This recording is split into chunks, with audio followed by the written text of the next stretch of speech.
잘 되면 주님 탓, 안 되면 내 탓이라는 제목으로 잠시 말씀을 나누고자 합니다. 오후 예배는 성경의 인물 중심으로 계속 말씀을 보고 있습니다. 그래서 오늘은 또 역시 지난주에 이어서 가인에 대해서 한번 말씀을 보고 은혜를 나누고자 합니다. 가인과 아벨이 하나님 앞에 제사를 드렸을 때 하나님이 구별하셨죠. 가인의 제사는 안 받으셨고 아벨의 제사는 받으셨어요. 그 이유가 무엇이었을까요? 곡식으로 드린 가인의 제사는 안 받으셨고 짐승으로 드린 아벨의 제사를 하나님께서 받으신 건 아니죠. 우리가 지난주에 말씀을 드렸지만 하나님은 곡식으로 드리든 짐승으로 드리든 그거 하나님 앞에 아무 이유도 문제도 될 게 없어요.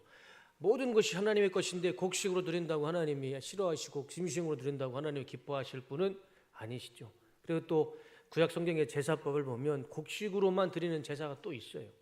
소제. 그러면 하나님이 왜 가인과 아벨의 이 제사를 구분하셨을까? 무엇으로 드리느냐가 중요한 게 아니고 그 제사를 드리는 사람의 마음, 그 마음의 중심을 하나님이 보신다는 것이죠. 올 한 해 우리가 수많은 예배를 드릴 것입니다. 새벽 예배, 수요 예배, 금요철야, 주일 예배, 오후 예배, 또 중보 기도회, 구역 예배, 그 수많은 예배 가운데 우리가 가장 중요하게 생각해야 할 것은 형식이 아닙니다. 무엇으로 어떻게 드리는 것이 그게 중요한 게 아니에요. 순서가 중요하지 않습니다. 우리가 올 한 해 예배를 드리면서 가장 중요하게 생각해야 할 것, 예배 드리는 내 마음이 하나님 앞에 어떤 마음으로 예배를 드리느냐, 거기에 따라서 하나님께서 우리의 예배를 받으시고 또 하나님께서 구별하는 그런 예배를 하나님께서 받으시리라 믿습니다. 제일 중요한 것은 우리가 예배 드리는 예배자의 마음과 자세와 태도에 있다라는 것이죠. 만약에 우리가 예배를 드릴 때 예배의 중심이 형식계이고 순서에 있다면 그거야말로 우리 예수님이 가장 싫어하시는 외식하는 자의 예배가 될 것입니다. 형식이 중요한 게 아닙니다. 예배를 드리는 우리의 마음, 자세, 신령과 진정으로 드리는 정성껏 드리는 그 예배를 우리 하나님께서 받아주실 줄로 믿습니다. 특별히 2025년 직분자분들은 가장 먼저 해야 할 것이 바로 이 아벨의 예배, 아벨의 제사를 드리시는 우리 직분자가 되시기를 주님의 이름으로 축복합니다. 직분자는 예배의 성공자가 되어야 됩니다. 예배의 성공자가 돼야 이 놀라운 하나님의 은혜와 직분을 우리는 감당할 수가 있습니다.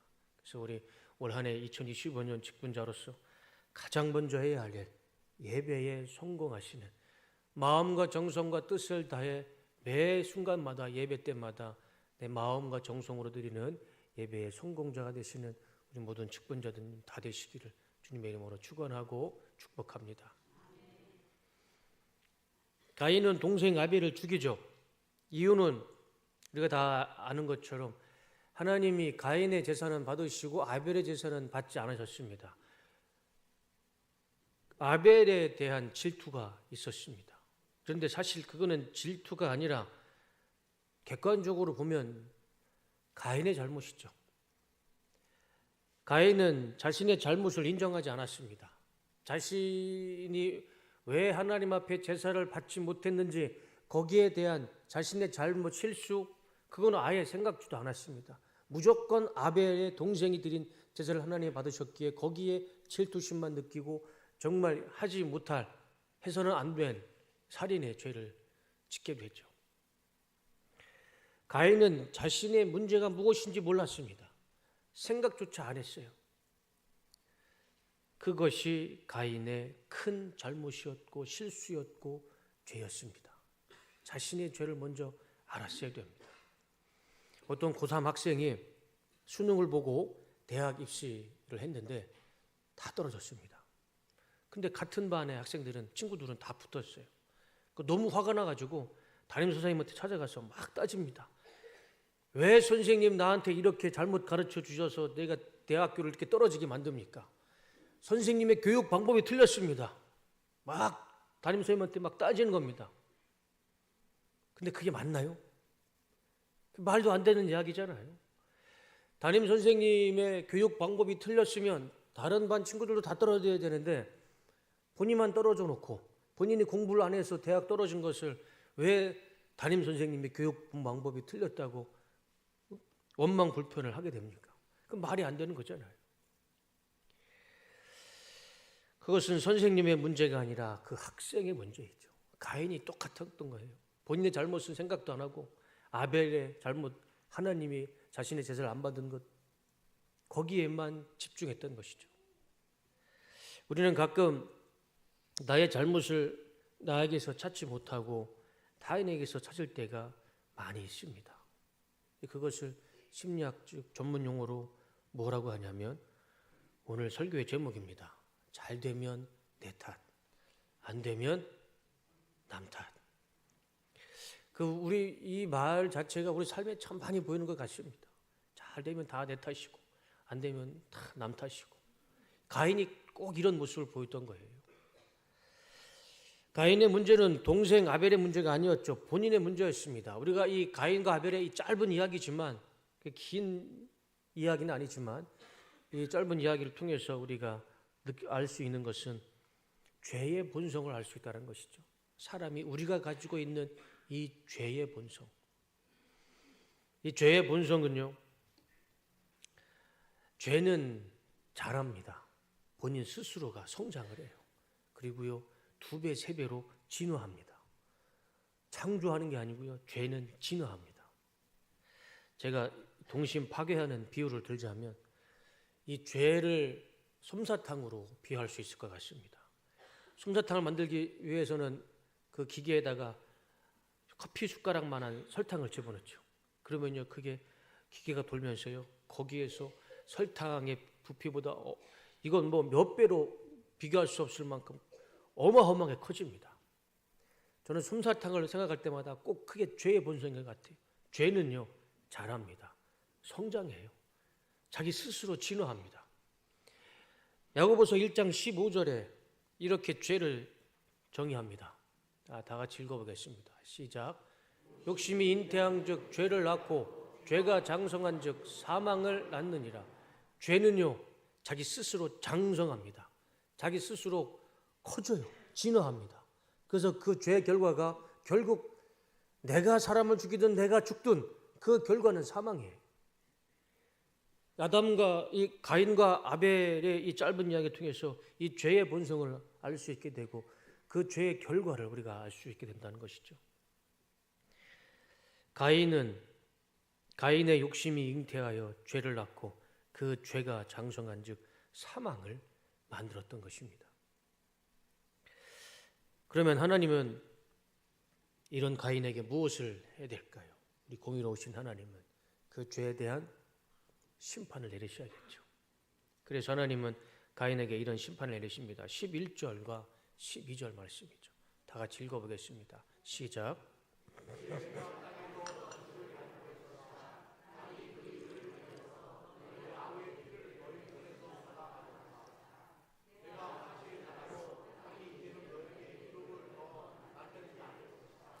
너는 이 땅 위에서 쉬지도 못하고 또 돌아다니게 될 것이다. 잠깐 말씀 놔두시고요. 한번 보여주세요. 계속. 하나님이 아벨에게 죄의 심판을 내리시는데 어떤 심판이냐면 땅의 저주를 하나님은 가인에게 내리십니다. 가인의 직업이 무엇이었습니까? 농부였잖아요. 농부에게 가장 큰 축복이 무엇입니까? 땅의 축복이죠. 하나님은 가인에게 있어서 가장 소중한 것, 가장 큰 축복을 하나님이 심판하셨어요. 네가 밭을 갈아도 땅이 이제는 너에게 효력을 더 나타내지 않을 것이다. 너는 이 땅 위에서 쉬지도 못하고 또 돌아다니게 될 것이다. 너는 땅의 저주를 받을 것이다. 내려주세요. 농사하는 사람에게 땅의 저주를 받는 게 그게 얼마나 끔찍한 일입니까? 그러면 이렇게 하나님의 심판을 받았으면 또 가인이 자신의 죄를 지었으면 가인은 하나님한테 무엇을 해야 됩니까? 회개해야 되잖아요. 자신이 동생을 죽였고 또 하나님이 정말 자신에게 더 이상의 줄 수 없을 만큼 큰 심판을, 죄의 심판을 내렸으면 이 가인은 하나님께 회개해야죠. 하나님, 제가 잘못했습니다. 제가 다시는 이런 죄를 짓지 않겠습니다.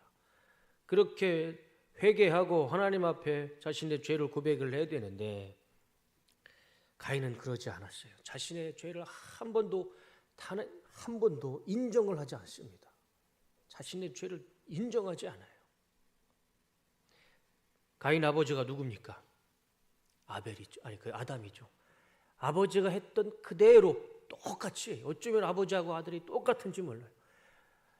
아담이 하나님 앞에 죄를 지었을 때 하나님 앞에 회개했습니까? 안 했습니까? 안 했어요. 자신의 죄를 절대 인정하지 않았습니다. 에덴 동산에서 쫓겨날 때까지도 인정 안 했어요. 쫓겨나서도 인정 안 했습니다. 자신의 죄를 그렇게 인정하지 않았어요. 아들이었던 이 가인도요, 자신이 동생 아벨을 죽였으면 하나님 앞에 용서를 빌어야죠. 하나님 죄송합니다. 잘못했습니다. 그런데 자신의 아버지처럼 자신의 죄를 인정하지 않아요. 13절과 14절. 자, 읽어보겠습니다. 시작. 가인이 주님께 말씀드렸다. 이 형벌은 제가 짊어지기에 너무 무겁습니다. 오늘 이 땅에서 저를 쫓아내시니 하나님을 뵙지도 못하고 이 땅 위에서 쉬지도 못하고 또 돌아다니게 될 것입니다. 그렇게 되면 저를 만나는 사람마다 저를 죽이려고 할 것입니다. 자, 말씀 나눠보세요. 가인이 하나님께 대답하는 구절에 회개합니다. 잘못했습니다. 용서해 주세요. 있나요? 없잖아요. 오히려 자신의 인생에 대해서 한탄을 합니다. 하나님, 이 짐이 너무 무겁습니다. 제가 이제 어떻게 살아야 됩니까? 저를 만나게 사람마다 저를 죽일 것이고 저는 이 땅에서 쉬지도 못할 것이고 저렇게 하면 안 되잖아요. 자신의 죄를 지었으면 하나님 앞에 벌을 받았으면 회개가 먼저여야죠. 그게 순서에 맞지 않습니까? 아니, 말씀 내려주세요. 그게 순서에 맞잖아요.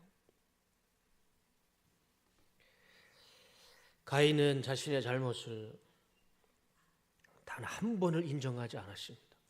회개하지 않았어요. 오히려 자신의 미래에 대해서 한탄을 합니다. 한 걱정을 합니다. 하나님, 이제 제가 어떻게 살아야 됩니까? 이 짐이 너무 무겁습니다.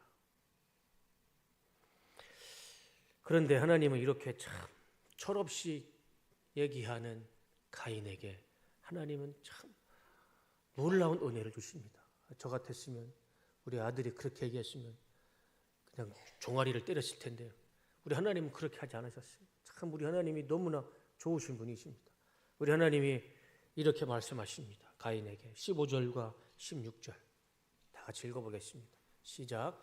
주님께서 그에게 말씀하셨다. 그렇지 않다. 가인을 죽이는 자는 7갑절로 벌을 받을 것이다. 주님께서는 가인에게 표를 찍어 주셔서 어느 누가 그를 만나더라도 그를 죽이지 못하게 하셨다. 가인은 주님 앞을 떠나서 에덴 동쪽 놋 땅에서 살았다. 하나님은 그런 가인을요, 그래도 축복해 주십니다. 가인, 너를 죽이는 자는 7갑절로 내가 벌할 것이고 누구든지 너를 죽이지 못할 것이고 내가 너를 보호해 주겠다. 하나님이 약속해 주십니다. 참 우리 하나님, 그 하나님의 사랑과 은혜가 너무 크시다는 것을 우리는 또 한 번 이 가인을 통해서 깨닫게 됩니다. 세상에서 이렇게 사랑이 많으신 분이 또 어디 있겠습니까? 죄를 짓고도 죄를 인정하지도 않은 자에게 하나님은 그래도 그에 대한, 가인에 대한 사랑과 책임을 다 짊어지셔 주셨습니다. 아담과 하와가 죄를 짓고 에덴에서 쫓겨날 때 아담과 하와가 다 벌거벗고 있었죠. 부끄럽고 창피했을 겁니다. 그럴 때 하나님은 아담과 하와에게 에덴 동산에서 그의 죄를 쫓겨냈을 때, 그 죄로 인해서 쫓아났을 때 하나님이 그냥 내보내셨습니까? 아니죠. 아담과 하와에게 무엇을 만들어줬습니까? 가죽옷을 만들어 주셨어요. 부끄럽지 말라고. 그렇게 비싼 가죽옷, 그 비싼 가죽옷을 하나님이 아담과 하와에게 만들어 주셨어요. 부끄럽지 말라고, 춥지 말라고. 저 같았으면 그냥 홀딱 벗겨놓고 내쫓았을 거예요. 그런데 우리 하나님은 잘못도 고백하지도 않고 인정하지도 않는 아담과 하와를요, 그 비싼 가죽옷을 만들어서 그 옷을 입히고 내쫓았어요. 가인도 똑같습니다. 가인도요, 자신의 동생을 돌로 쳐 죽였습니다. 그래서 땅에 저주를 받았어요. 그러면 자신의 죄를 좀 인정도 하고 죄송합니다 고백도 해야 되잖아요. 인정을 안 해요. 그런데도 하나님은 가인에게 가인의 삶을 축복해 주십니다. 아니다 가인아, 너를 죽이는 자는 내가 7 갑절로 심판을 줄 것이고 너를 절대 죽이지 못할 것이다. 내가 너를 보호해 주겠다.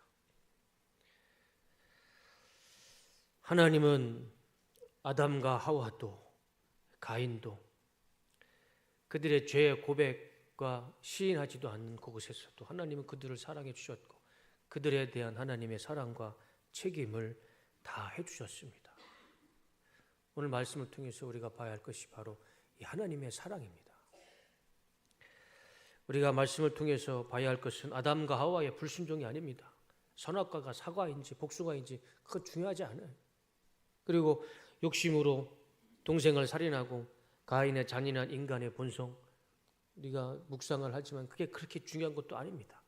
이미 우리 안에는 가인과 아벨 또 아담과 하와의 죄성이 다 있습니다.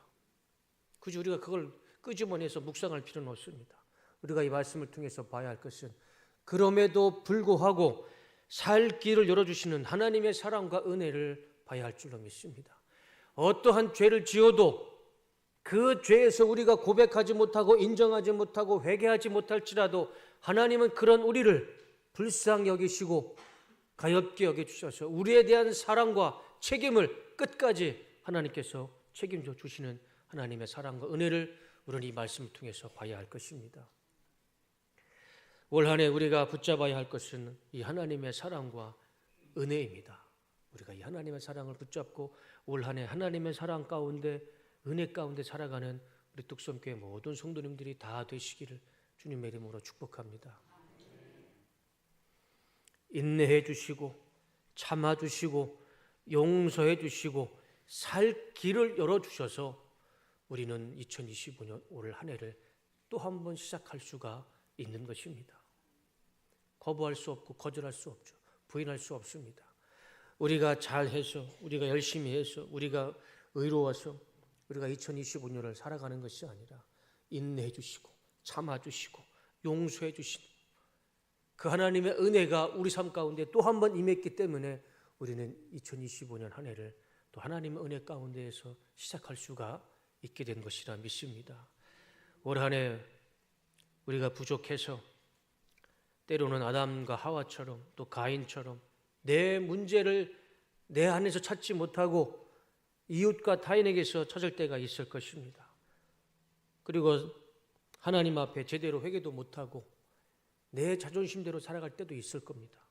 그럼에도 불구하고 하나님은 연약한 우리를 절대 버리시거나 또 우리를 떠나지 않으실 것입니다. 우리를 언제나 품어주실 것이고 우리에게 살 길을 열어주실 줄로 믿습니다. 시편 9편 10절에 이런 말씀이 있습니다. 다 같이 읽어보겠습니다. 시작. 여호와여 주의 이름을 아는 자는 주를 의지하오니 이는 주를 찾는 자를 버리지 아니하심이니이다. 아멘. 우리가 어떠한 죄, 잘못에 어떤 유혹에 있을지라도 우리가 하나님을 찾고 하나님의 이름을 붙잡는 자를 하나님께서 버리지 않으실 것입니다. 히브리서 13장 5절 말씀에 다 같이 읽어보겠습니다. 시작. 그가 친히 말씀하시기를 내가 결코 너희를 버리지 아니하고 너희를 떠나지 아니하리라 하셨느니라. 아멘. 주님께서 친히 말씀해 주셨습니다. 우리를 결코 떠나지 않을 것이다. 결코 버리지 않을 것이다. 우리가 죄가 있든 없든 그 죄를 인정을 하든 안 하든 하나님은 우리에게 가죽옷을 입히실 것이고 너를 벌하는 자에게 내가 7배나 더 심판할 것이다. 내가 너를 보호해 줄 것이다. 하나님이 우리를 보호해 주시고 인도해 주실 줄로 믿습니다. 그런 사랑과 은혜가 올 한 해에도 우리 성도님들 모든 삶 가운데 임하시기를 주님의 이름으로 축복합니다. 우리가 어떠한 모양이라도 가난해도 나이가 많아도 적어도 많이 배워도 못 배워도 죄 가운데 있을지라도 하나님은 그가 아무것도 아닙니다. 하나님의 이름을 부르는 자, 하나님을 믿고 살아가는 자에게 하나님은 우리를 버리지도 않으시고 떠나지도 않으실 거라는 이 약속의 말씀을 붙잡고 올 한 해 하나님의 사랑과 은혜 가운데 풍성한 은혜가 있으시기를 주님의 이름으로 축원하고 축복합니다. 2025년 우리의 연약함을 깨닫고 하나님의 사랑을 깨달아서 믿음으로 성장하는 한 해가 되길 원합니다. 하나님의 사랑 안에서 은혜가 충만한 삶이 되길 원하고, 또 우리 특별히 우리 직분자, 우리 모든 분들은 이런 하나님의 사랑을 내 마음 가운데 품어서 이 하나님의 사랑으로 올 한 해 우리 뚝섬교회 모든 성도님들을 사랑해 주시고 섬겨 주시고 품어 주실 때 우리 안에 하나님의 사랑이 가득할 줄로 믿습니다.